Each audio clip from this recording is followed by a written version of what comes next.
night of October 5th, Willis Randall, a rookie policeman, was murdered in the routine performance of his duty. He was the third rookie policeman to die in this manner during a period of 15 days. The strange events behind this wanton series of murders form the background for tonight's story on Crusader, starring Brian Keith.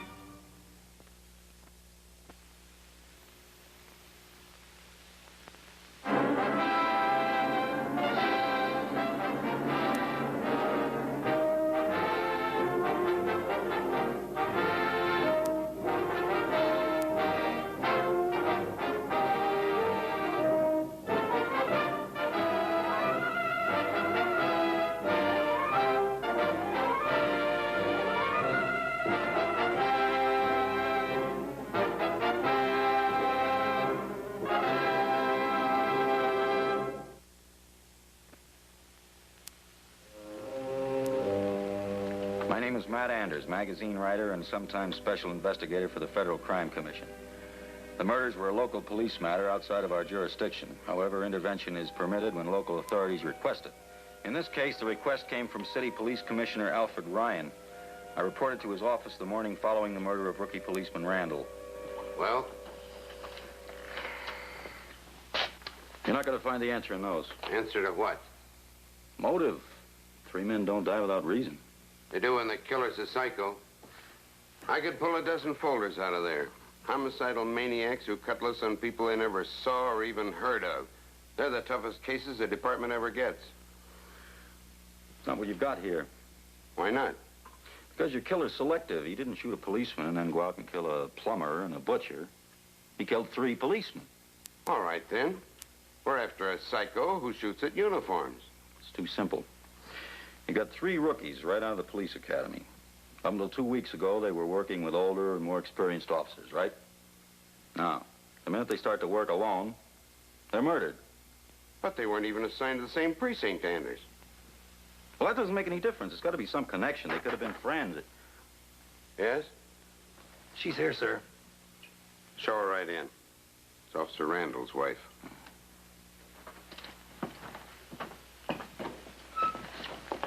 Come in, Ms. Randall.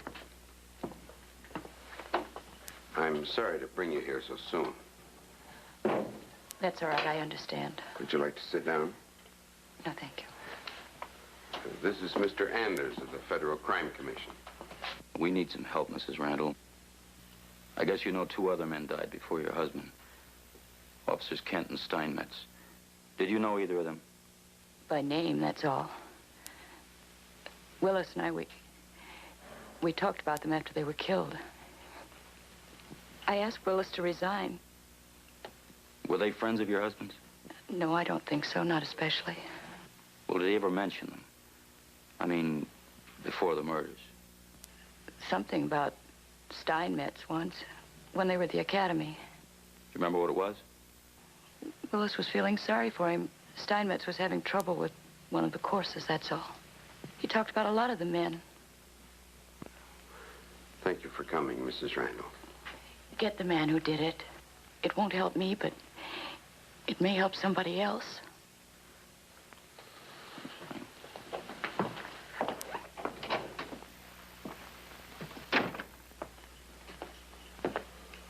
Still no connection. I was one, the police academy. I'm going to need full authority and access to all the records. You'll get it, but there's a new class there now. The instructors aren't new. Now, until this thing is settled, rookies don't work alone. Right. Sergeant Walker. Put out a bulletin to all precincts. No solo duty for probationaries until further notice. Yes, sir. Classes were in session when I arrived at the academy. The weapon used in the killings had been a German Luger. I checked with the firearms instructor, and only regulation weapons were used on the range. He had no knowledge of any police cadet in Randall's class owning a Luger. He recommended that I speak with the police psychiatrist, Dr. George Stern, who would know more about the outside activities of the cadets. A Luger, huh? Well, I'm sorry, Mr. Anders. My interest in a cadet owning a gun wouldn't extend to the make or caliber. Oh, why not? Well, I'd be more interested in his reason for owning it, his attitude toward firearms in general. Did you know Randall and Steinmetz and Walsh? Yes, I see all the cadets.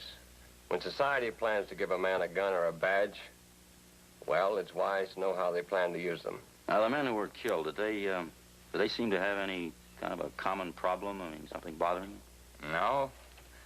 As a matter of fact, they were all three close to a desirable norm. They were close to the top of their class with every indication of becoming outstanding police officers. Thanks very much, Doctor. Entirely welcome.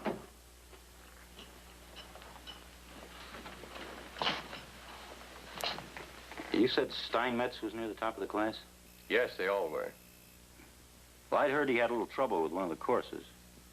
Well, he had some difficulty with communication, but he got a passing grade. I see. You might ask Miss Porter. Who? Miss Porter. She instructs that department. It's after 5. She may be gone. What room? Into the hall to the right. Thank you.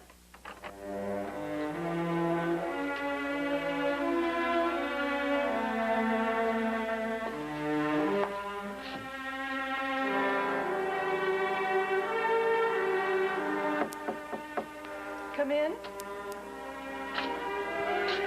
Oh, Miss Porter? My name is Anders, Miss Porter. Dr. Stern said you might be able to help me. Well, I'd be glad to if I can. I wasn't expecting anybody to come in. Yeah, that's what I gathered. You don't look much like a peeping Tom. Well, it's a substitute for a radio hookup. My boyfriend picks me up after work, a block past the parade ground. If I see him parking his car, it saves him the walk and saves me waiting on the street corner. Isn't it silly? No, I was just thinking most men wouldn't mind the walk. Thank you, sir. I want to get some information about Ralph Steinmetz. Oh, that's why you're here. What is it you want to know?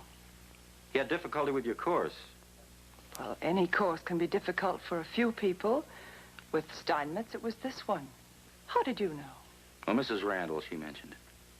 Oh, that poor girl. You know her? We were introduced at the graduation. I met Mrs. Walt, too. At least Steinmetz wasn't married. Why do they do it? Do what? Marry men who want to become policemen. I wouldn't.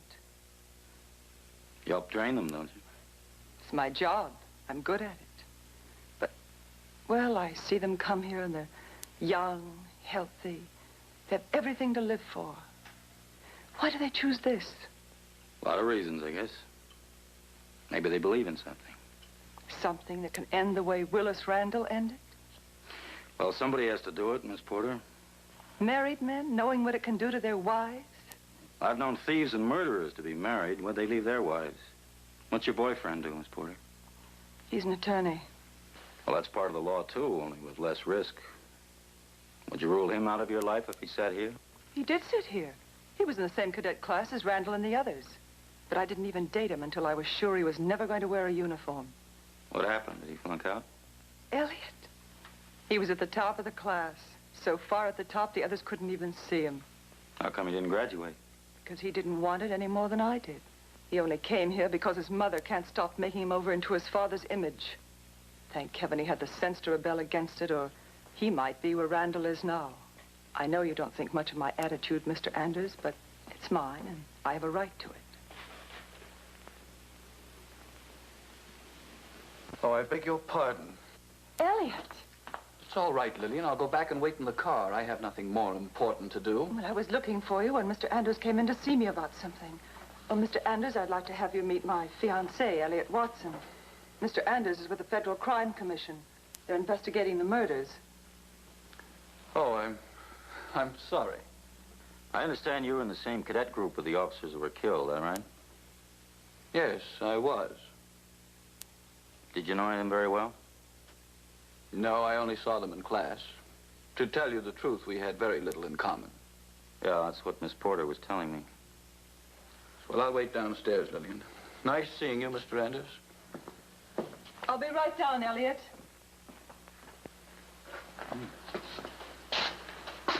Kind of possessive, isn't he? He has no cause for jealousy, and he knows it. Well, he might know it, Miss Porter, but I don't think he believes it. Well, thanks very much. Good night. Sure, good night. The name Elliot Watson had a familiar ring to me. I'd heard it before, but I didn't associate it with Lillian Porter's boyfriend. I caught Dr. Stern as he was preparing to leave for the day. The man you saw was Elliot Watson, Jr. You remember Elliot Watson, Sr.? Oh, yeah, he was state's attorney general, wasn't he? Before the war, a brilliant legal mind. Had he lived, he would have wound up a justice of the Supreme Court. I remember reading about his death. Well, you were probably too busy. Most of us were. Oh, during the war. Yes, the Bulge. He was a colonel in the infantry, killed in combat at Bastogne.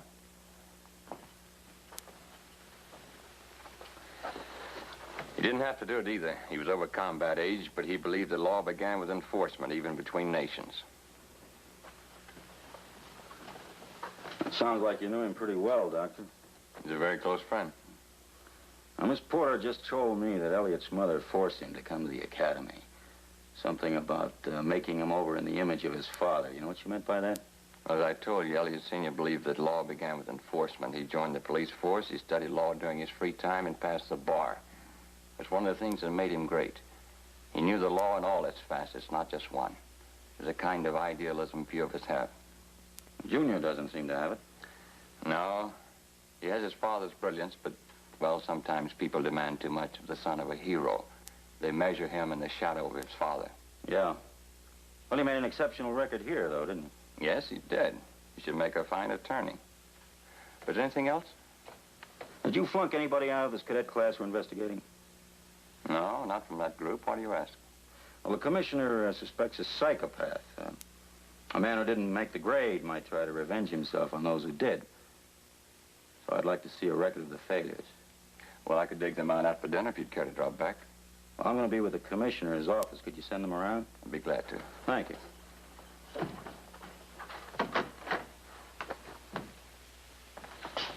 You've only got registered permits for 6 Lugers in the whole city, huh? Well, if every weapon in town was registered, I could cut the force by 20%. Most Lugers are war souvenirs. Soldiers bring them back, leave them at home, and forget about them. Yeah, I know.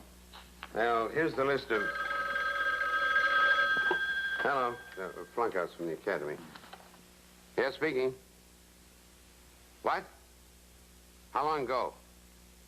What's the address? I'll be right there. Officer Williams has been shot. Another rookie. I thought they weren't working alone. Who was on tour with them? He wasn't on tour. He went off duty at midnight. He was shot through the window of his own kitchen.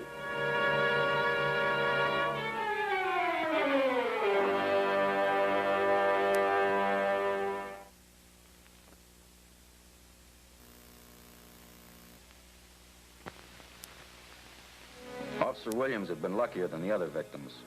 A kitchen curtain had obstructed the sniper's view. His wound was serious, but not critical. He had not seen his assailant. Ballistics established that the bullet had been fired from the same German Luger we were trying to trace.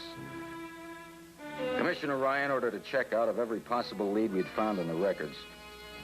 Homicide detectives were assigned to checking the list of known owners of Lugers. Other enforcement agents were dispatched to the home and business addresses of men who had failed the police academy course. Both investigations ended in a blind alley. None of the confiscated weapons matched the one we were looking for. The men who had failed the training course were able to account for their whereabouts at the time of the shootings. We were back at the original starting point, the police academy. Miss Porter?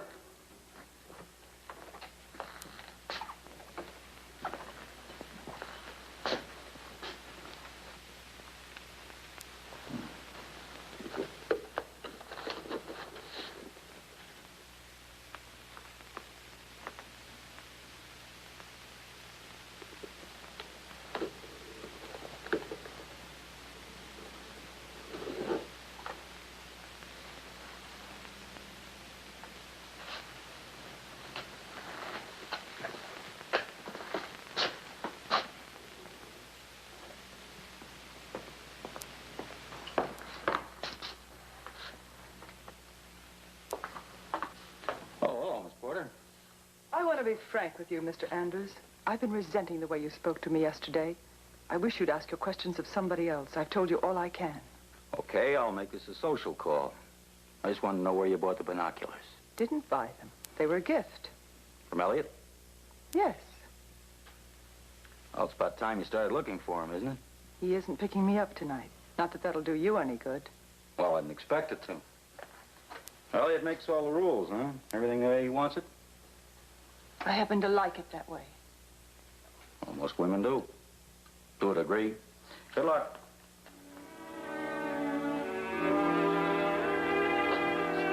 The binoculars were German Army issue, vintage World War II.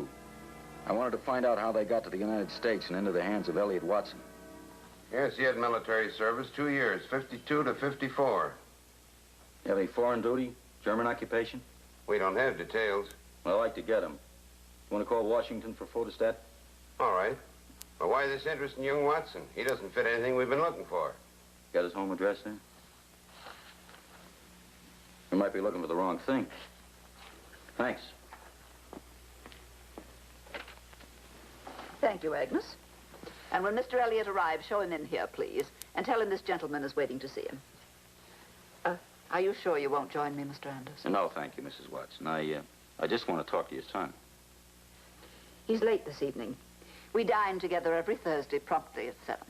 Well, my business won't take long. You see, 3 of his classmates at the police academy have been killed. Oh. And you expect to get help from Elliot? It's all right, Mother. I'm here. What are you doing here? He wants to ask you a few questions about some men from the police academy. You'll forgive me if I don't stay, Mr. Anders. I've told you he won't be any help. You see, people mean very little to Elliot, Mr. Anders. He's never had his father's knack of getting to know them. Excuse me? Surely. I'm sorry if I displease you, Mother. And when have you ever tried to do otherwise? You'd rather please that... Lillian had nothing to do with my leaving the academy. We will discuss it at dinner. And I will not have you raising your voice to me in your father's house. I trust you won't keep him too long, Mr. Anders. Good evening. Good night, Mrs. Watson.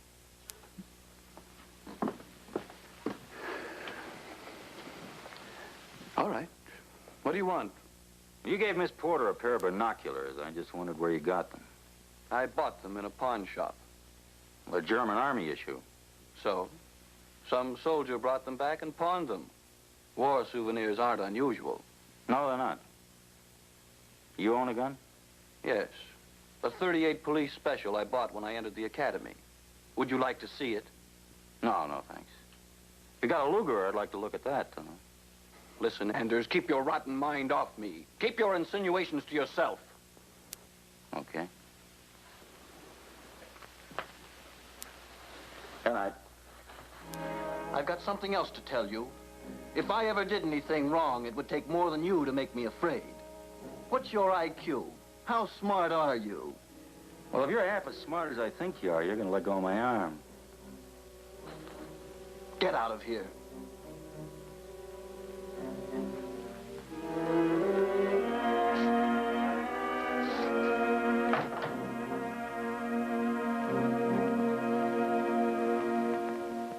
The commissioner had the Washington photostats of Elliot Watson Jr.'s military record the next morning. It was a very revealing document. I just started to look it over.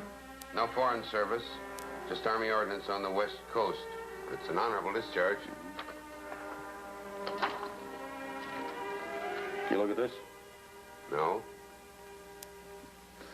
Applied Officers Candidate School, May 4th, 1952. Application rejected after preliminary interview. Not suitable officer material.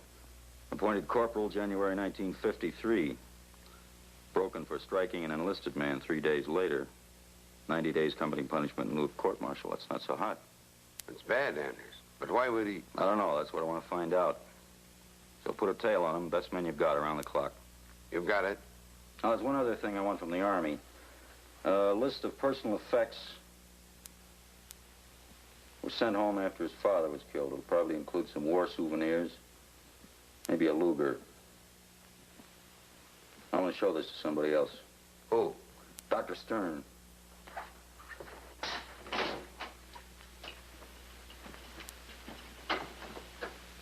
Well? He didn't resign, did he, Doctor? No, not voluntarily. I gave him his choice to resign or be dismissed. Why? Because of my friendship and admiration for his father. I don't mean that. I mean, why did you want him out of the school? I didn't think he had the proper temperament for a policeman. His attitude was too aggressive. There were personality defects in his psychological test. The instructor's report, too. He was always trying to catch them out, to prove them wrong on some minor point, to assert his own supremacy. It's, Excuse me. Police, for you. Hello. Yeah.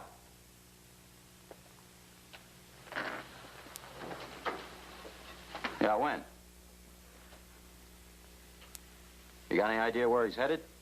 He spotted the tail on his way back from lunch. He went up to his office, then down again and out the back way. I had a team on him, though. Second man picked him up. You got any idea where he's headed? Well, he took his car. I'm afraid he may shake loose in traffic. Friday's a big shopping day. All right, look, I'll stay right here till you find out. Now, if your man loses him, he's usually got a standing date here about 5 o'clock.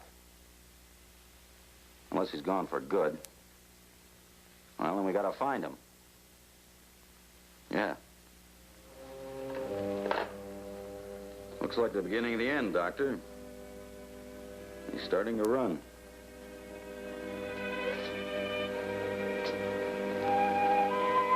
Almost 5 now.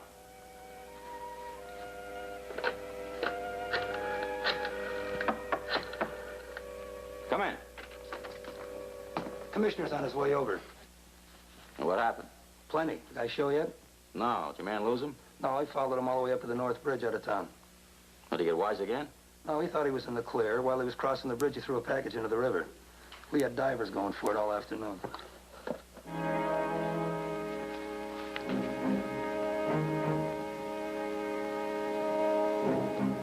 The one we want? Yeah, ballistics ran a test firing on it the minute we dried it out. Norm, go on down the parking lot. Keep your eye out for Watson. Don't let him see you.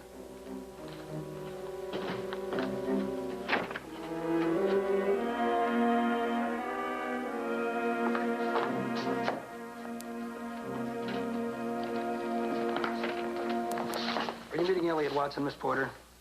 Well, yes, I am. Why? Is there something wrong? I think it's better if he comes up here. I don't know why you're here, but I can guess. Mr. Anders has been letting his imagination run away with him. Miss Porter, this gun killed 3 of your former pupils and wounded a 4th. Elliot threw it in the North River this afternoon. I don't believe you.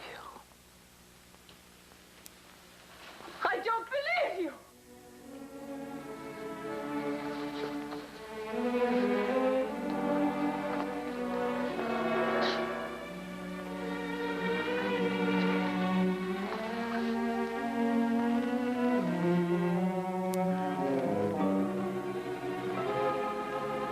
He's coming.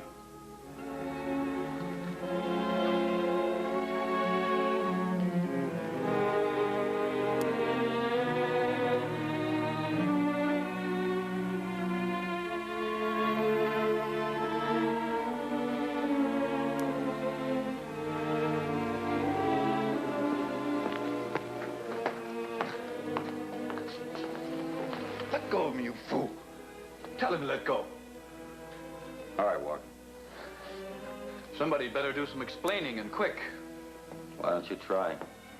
They said you threw a gun into the river. This gun. Oh. Oh, that gun.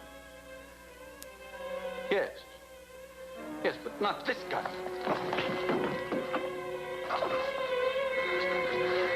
Why don't you leave me alone? You didn't bother the rest of them. You're the one I should have killed, Doctor. You let the rest of them graduate, but not me. It's just like the Army. I was better than them.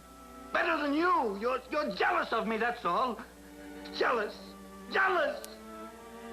Take him downtown, Sergeant. Yes, sir.